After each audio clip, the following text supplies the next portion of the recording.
Hello बच्चों, let's see this question and this is a statement based type of question जिसमें आपको statement one और statement to दे रखी है और उससे रिलेटेड यहाँ पे कुछ ऑप्शन दिए हुए हैं।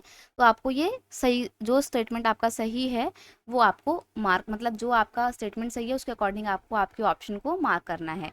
तो रीड करते हैं पहले हम हमारे स्टेटमेंट्स को। स्टेटमेंट वन है, the consumer movement in India has led to formation of various organisation known as consumer forum and consumer protection council.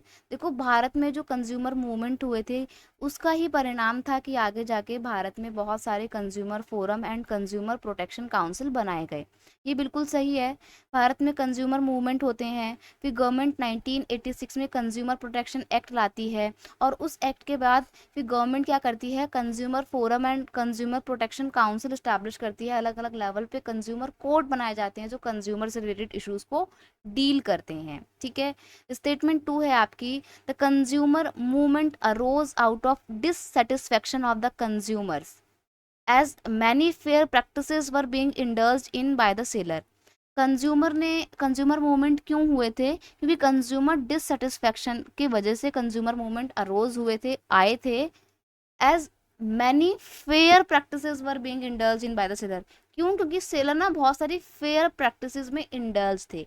यहाँ पर ये फेयर वर्ड की वजह से आपका पूरा स्टेटमेंट गलत हो गया।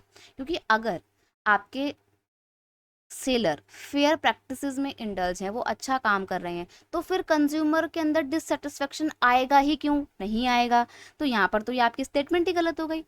अब देखते हैं आपके option. Both statement one and statement two are correct. Okay, both statement one and statement two are incorrect.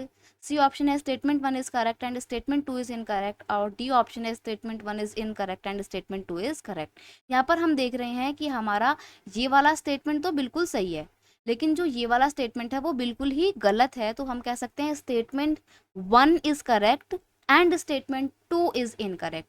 तो you will have to mark option D, sorry option C, and बाकी के ऑप्शन आपको एलिमिनेट कर देने हैं। It's your final answer. Statement one is correct and statement two is incorrect.